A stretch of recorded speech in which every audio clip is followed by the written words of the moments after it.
Universe podcast.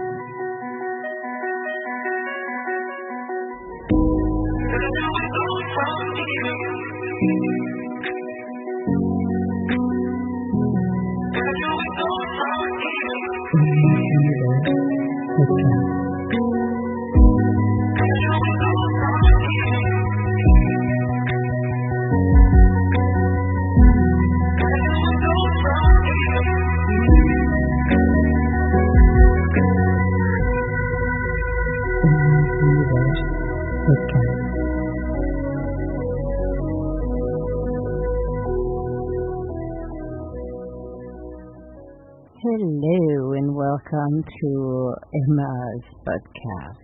So, hope you had a good weekend. Yes.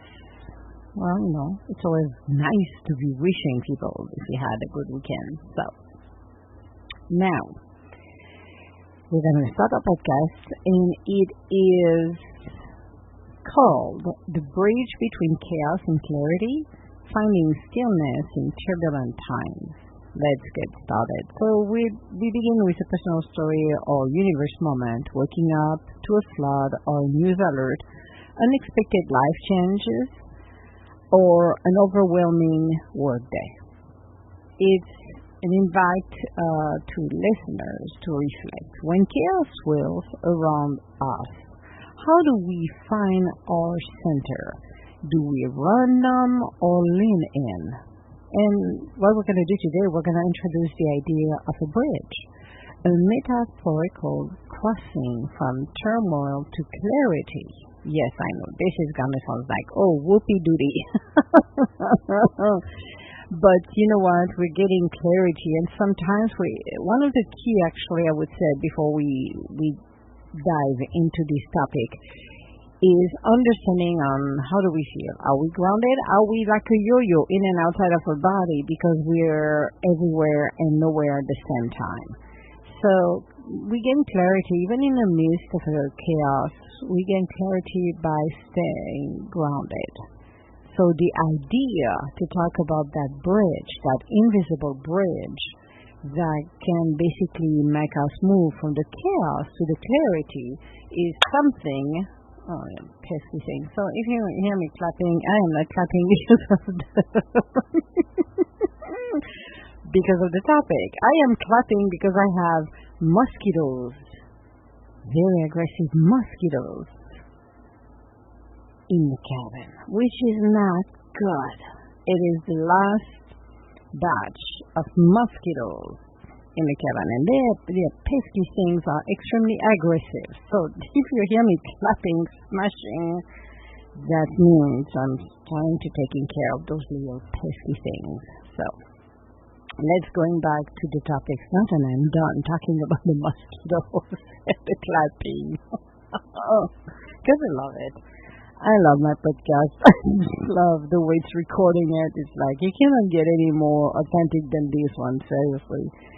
So, that bridge we're talking about is really what's going to drive us to see the clarity, to see what is the next step. You don't have to see, and I'm going to say that, in the middle of chaos, you don't have to see the entire picture.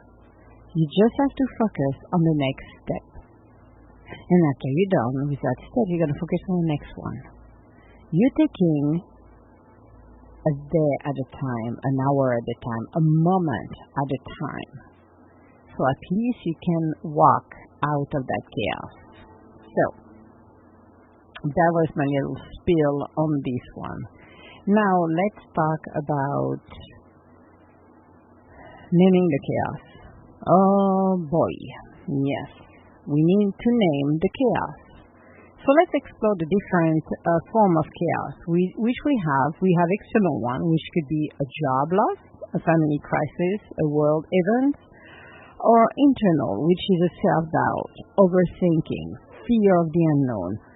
So those are internal. So which one is it? We need to be able to name it. Share an analogy of standing in a storm without an umbrella, the helplessness, the soaking discomfort, but also the realization you can still breathe. And we need to emphasize the chaos is not the enemy, it's the information. So let's talk about what kind of chaos we can experience. Because when we experience a job loss, and I have done it I have experienced that in the past where you work 7 days a week, grinding, and all of a sudden everything stops. And then this is the wave, the aftershock. What am I going to do? How I'm going to deal with the paycheck? And you have a cadence that now stops. All of a sudden you're in standstill. How do I deal with that? How do you move from exactly moving, spending that energy that I'm consuming to a different state? So those are family crisis, world events. What do we do if something happened, like a hurricane, earthquake, war, and other things that take part of it? How do we get impacted with it? That's the biggest question. How do we deal with the impact? Because we could be close by, or we could be thousands of miles away from the chaos, actually, from the situation. Now let's talk about the internal. And one of them that I've not listed, and I'm going to list it here and now, is hitting rock bottom. So rock bottom,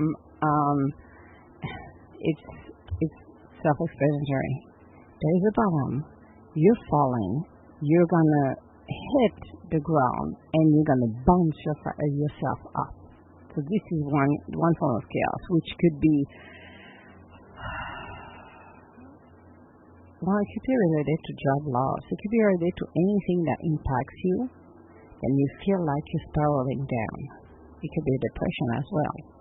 Now you get another form that we don't talk much, and it's not very understood by a lot of people, unless you experience it, and I did actually, is going into the dark night of the soul, which is basically the abyss of darkness, or the valley of death.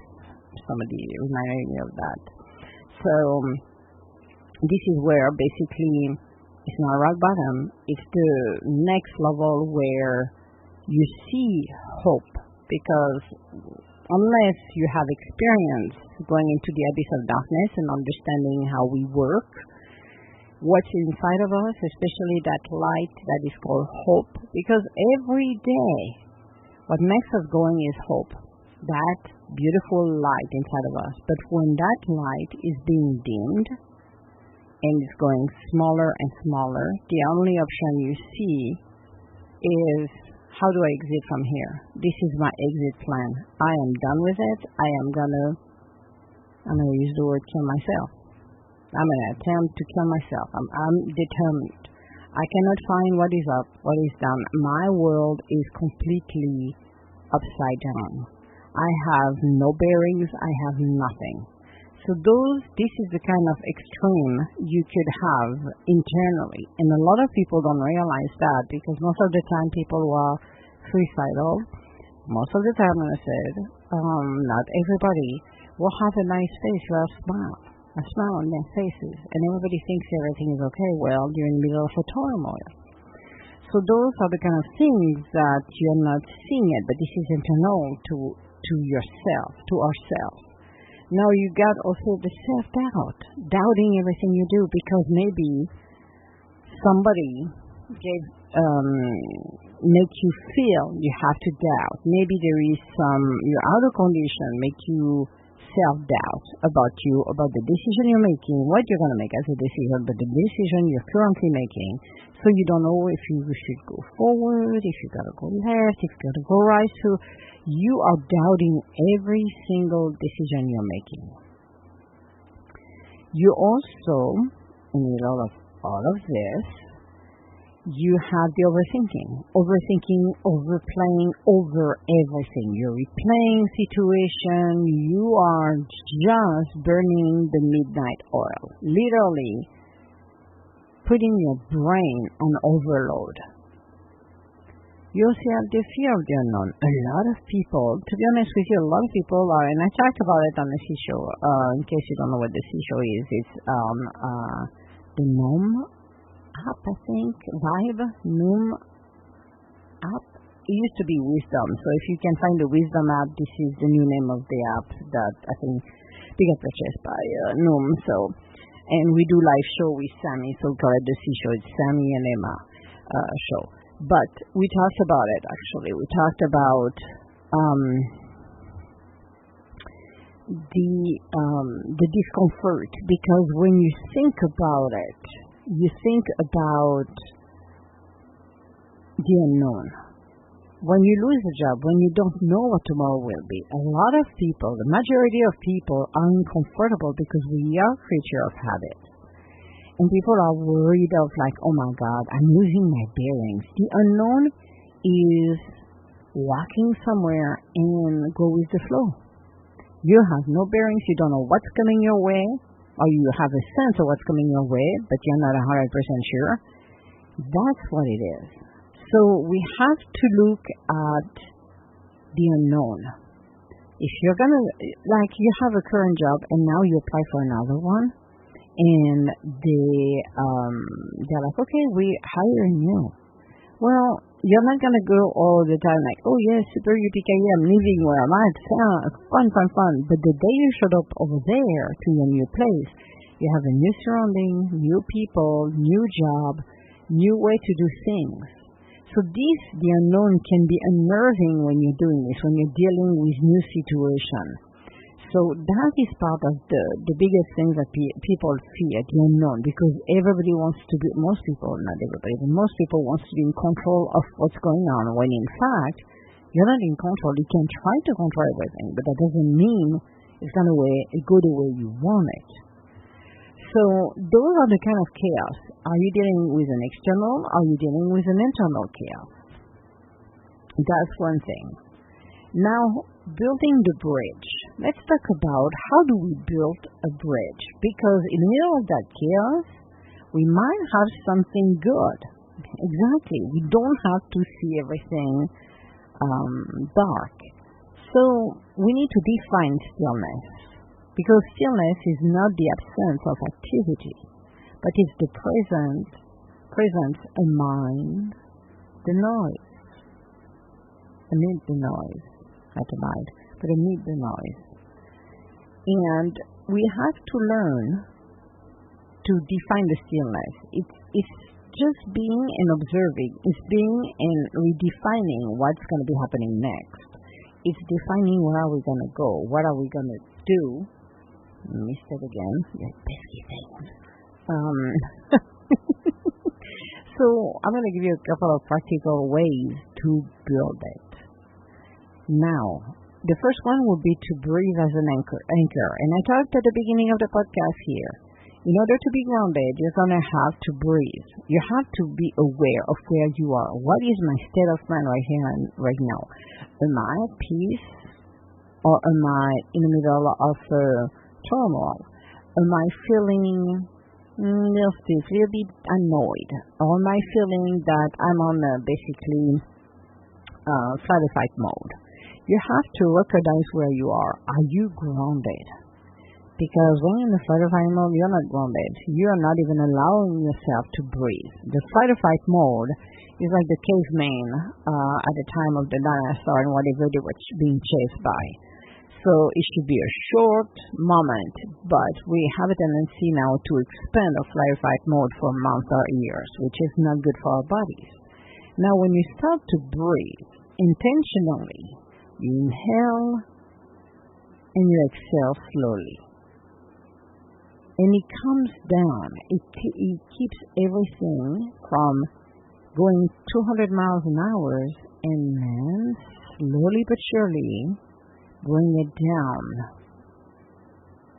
So, when you do the breathing exercise, and maybe you should do it every day. I do every day. I do my breathing exercise.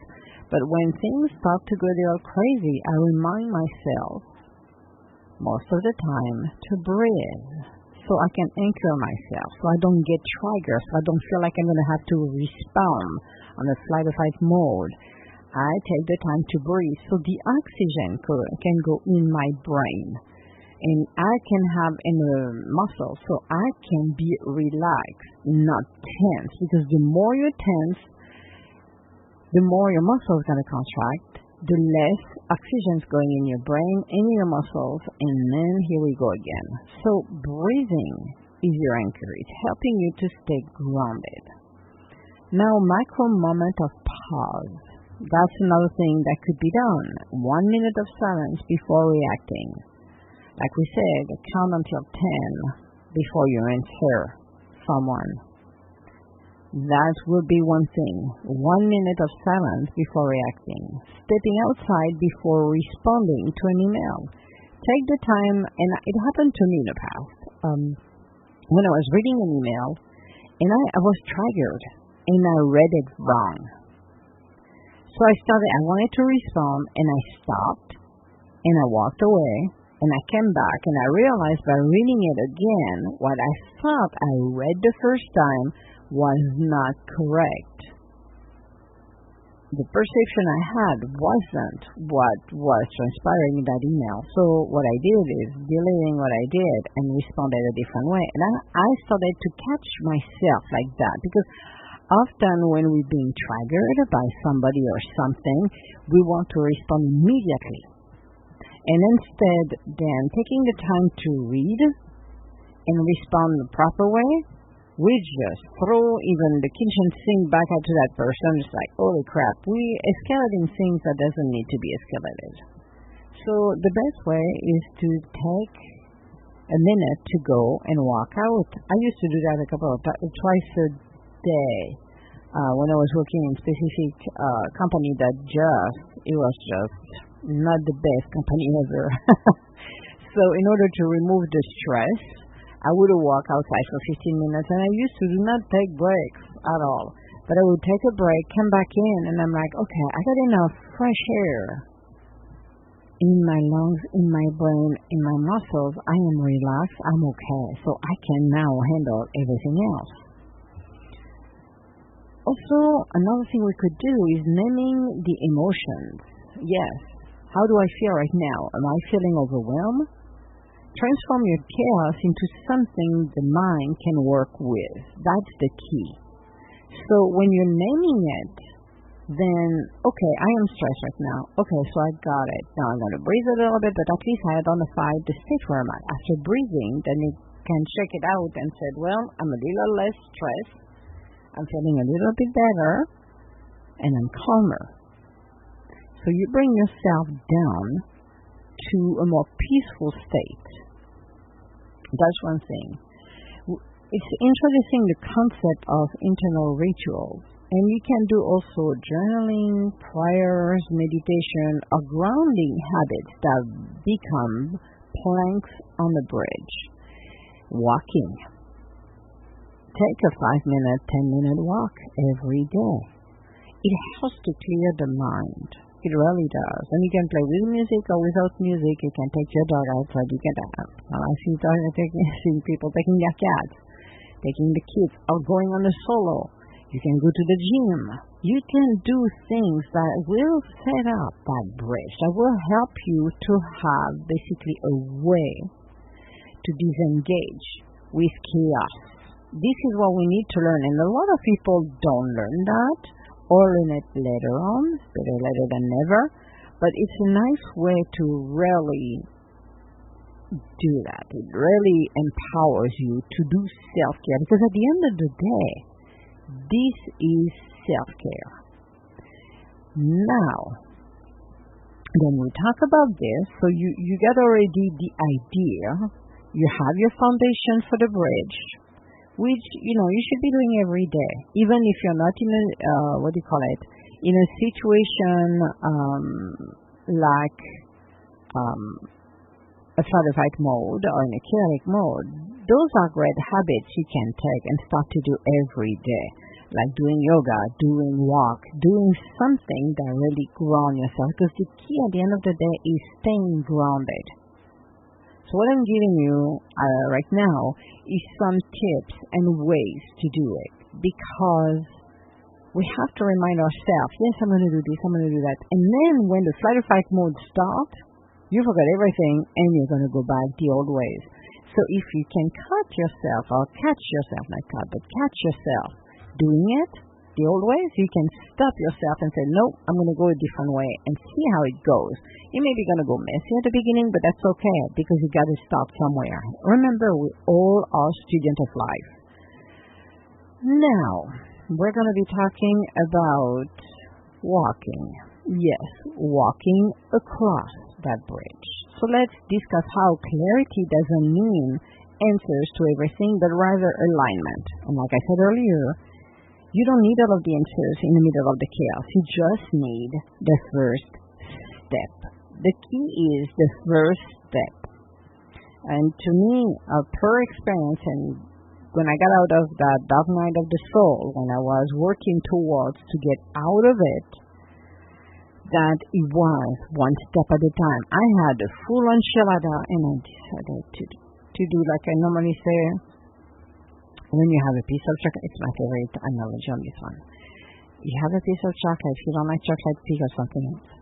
And you're looking at that piece of chocolate cake, and it's like, which one am I going to eat? I'm going to start with the crust, I'm going to start with that, the center of it, I'm going to go left, I'm going to right. You pick and choose. This is the same way. You just take one bite, or maybe you have a big mouth and you take everything in your mouth, but generally you go one bite at a time, but you just pick and choose, and this is what will help you. Now, that's an interesting one. Being faced, well, I just talked about this, so it was very interesting. I'm going to still go back to the dark night of the soul. It was very interesting to take that step. So my step was with my doctor, Dr. Michael. Loved the guy. I worked with him for 1 year, actually. And after 1 year, I flew on my own and said, okay, I got to do what I got to do. I will learn to handle it afterward. But when I had him, he was my sounding board. He was the person that I was talking to him on a bi-weekly basis. And for about 45 minutes, something like that, close to an hour. And I was just getting through a topic that I needed to deal with, how to do it. And I was speaking loud for him to be my sounding board. And he was giving me also answers that I needed or feedback, but I was finding the answers by having that, by being able to break it down, not into, like I said, it's like a chocolate, it's a piece of chocolate cake. Or not your pie, I don't care. How are you going to start to eat it? You cannot take care of everything in one shot. That is not possible. Or you're going to basically do a half-assed job, literally. You have to go with what can you handle today and start to take one down, one after one after one after one. And you're going to start to, like the onion, you're peeling one at a time, one at a time. You don't need to rush. Regardless, don't feel you're running out of time. Don't feel that, oh my God, I'm only doing one little thing. That little thing is the first step to get you where you need to be. One step at a time, one moment at a time. Because the paradox is, the quieter we become, the louder our inner wisdom speaks. So when we're in a state of stillness, and we can practice this every day, you get answers. Maybe it could come from somebody else's, maybe it comes from your inner voice, your inner child. So you're going to get that answer. But if you're too loud, you're not going to hear nothing. You're going to hit the wall over and over and over and over. And you're not going to find a solution. It's by quieting it down. You need to quiet. You need to cross that bridge. And that crossing the bridge is learning to quiet yourself down. That is that bridge. How can I ground myself, quiet myself down in order for me to reach the other side? So the chaos is still there, but now you're handling it. That's what you're doing. So this is something that is so, I would say, essential, living the life we're living. But I would say when you go through the motions and you're starting to understand and recognize what's going on, then you're in a better control of yourself. How do you feel after you cross the bridge? Then you're grounded. You're focused on the next step. And you're still not seeing all of the answer or seeing the bigger picture, which is fine. You don't have to know the full picture. Maybe because you're creating that full picture one step at a time. You have to think about that. So, I would say the chaos is inevitable. Clarity is intentional. So be intentional when you're doing this. You cannot control the chaos. Whatever's coming around you, you cannot control it. You may contribute to it, which is not a good thing, but you cannot control it. So you leave it alone. Focus on your clarity and your intention on being grounded. Because it's something that we could do. Maybe we could do a short practice here. I wish I could invite you to you guys to close your eyes. Take 3 deep breaths and visualize yourself walking across your own bridge to clarity. Just take the time to do that. As you're taking one step toward the others, that bridge has a solid foundation and you're reaching on the other side. The storm does not define you. You have to know that. The bridge you build through stillness does. Let me repeat this for you or to you. The storm does not define you. The bridge you build through stillness does. Which means how you react makes a difference. And for your own sake, learn to breathe. Learn that foundation, because this will help you in any situation, the good, the bad, and the ugly. So, this was my podcast for today. I hope you took something out of it, and if you're already practicing it, but maybe forgotten a little bit about it, as I said, in some cases we're being triggered very quickly, in some others we see it coming. So, but learning to ground yourself will definitely help you on how to handle situations. All my love, guys, and we'll talk to you later. Bye now.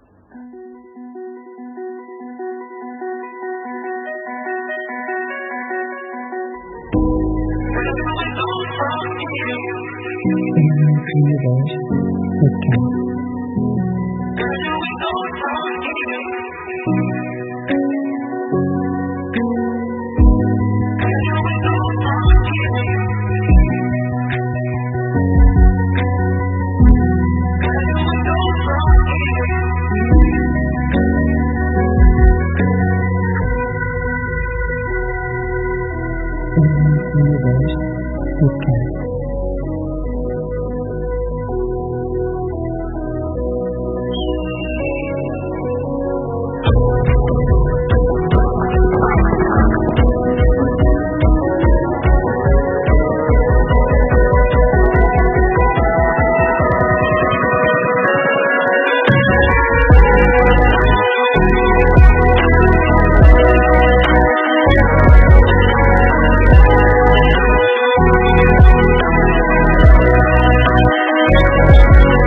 9、8、7、6、5、4、3、2、1。